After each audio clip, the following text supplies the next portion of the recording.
Yo, what up, people? Smith and motherfucking R here today, of course, to give you One Piece episode 611 review. This review is going to be somewhat quick because the episode was mainly focused on one thing with a couple other small things thrown in there.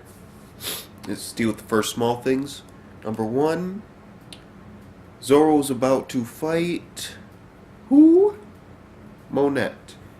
And Zoro feels like he's the only one that possibly can fight her, so I agree with that. But still, I mean, she is a Logia type, and he even admitted that he knows that she's a Logia type. So how is Zoro going to beat a Logia? That's all I'm wondering. That's everything with that fucking part. Smoker versus Virgo. It was actually pretty good. I don't know. I mean, we're seeing Smoker really utilize his devil fruit with his haki. And we're seeing him like harden like only certain parts of his body, like his fists and his feet. And then he can just send those around as basically projectiles, like fucking missiles with a smoke trail behind him. And try and hit Virgo.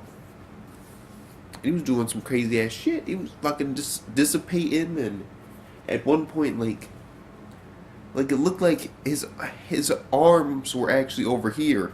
But he like materialized everything like up to here, like up to here, and then he armored hockeyed like this part of his arm apparently, and punched him in the face. I'm like, but he didn't have like his forearm.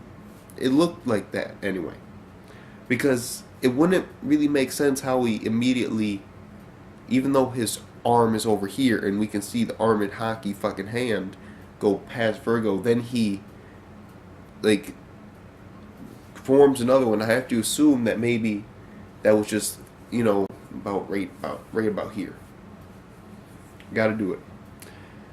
Because it wouldn't really make sense otherwise. I mean, because his hand was way the fuck over there. Unless he can form a new fucking hand.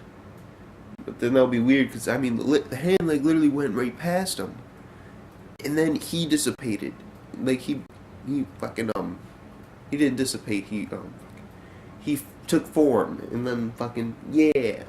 So I'm like, what the fuck? His arm literally, his fucking hand, we saw the fist go right past him. So I gotta assume that it was probably, that he could have possibly armored hockeyed this, like, area right here. Fuck it. This, like, elbow area. And then from that, we're seeing basically a clash, and we find out Virgo basically saying, Smoker, your hockey ain't shit to mine. You're gonna lose eventually. And we can see that Smoker can also arm and hockey his fucking jute, which is made of sea stone. So, whoa, that's actually pretty impressive. I mean, what is stronger, bamboo or sea stone? We could assume sea stone, yeah. So we can safely assume that sea stone is stronger than bamboo. But since Smoker's armored hockey is not stronger than Virgo's, then can't really beat it. But I don't know, because sea stone's durability is very weird. It really is. Okay, and then the main purpose of this episode, of course, being Momonosuke. We basically figure out that the dragon is in fact Momonosuke, and we get the whole entire fucking backstory of how he turned to a fucking dragon. And I was actually surprised, because I thought that when, like, the room opened up, I mean, I could assume that a lot of people thought too. I mean, like, Caesar Clown's, like, it's a secret room and then shit was destroyed. We could assume that Momonosuke, since we knew he went in there, could have probably trashed it. But no, it was trashed when he got in there. So I'm like, what the fuck? Only thing Momonosuke really did was break some glass in order to eat a devil fruit, which we find out was a man-made devil fruit. Whoa. Man-made? Apparently, Vegapunk can make devil fruits.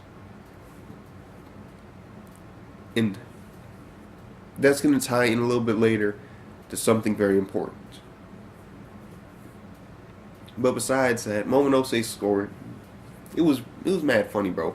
When you just see this like dark shaded figure, and it looks like a samurai, and he's a little kid, and he's talking. That was the funny shit. The only thing that got me off was the fact that Momonosuke ate this devil fruit, and he didn't say it tasted bad.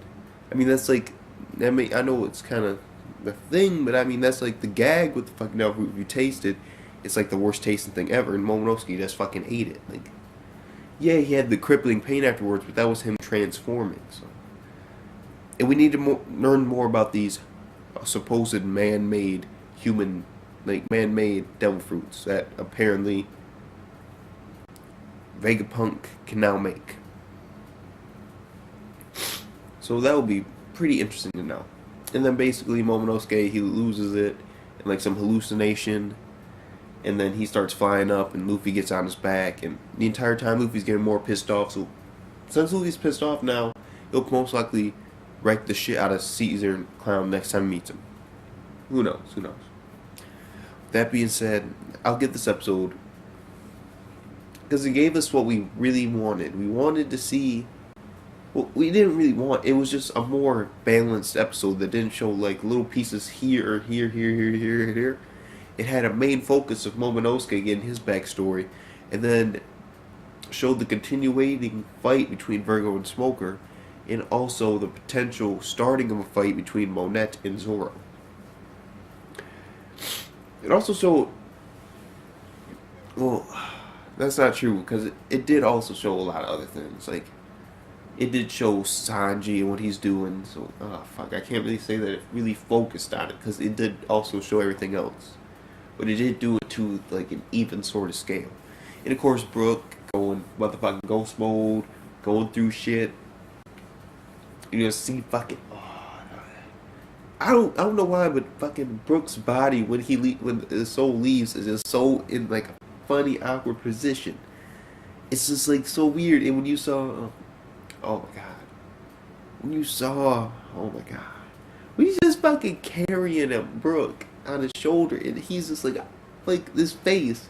It's just hilarious. It just is. I don't know. I find it funny. So that being said, I'll give this episode overall, because the introduction of man-made devil fruits, that's sort of interesting. 8 out. Nah. Oh. Ooh, this was actually, I might have to give it.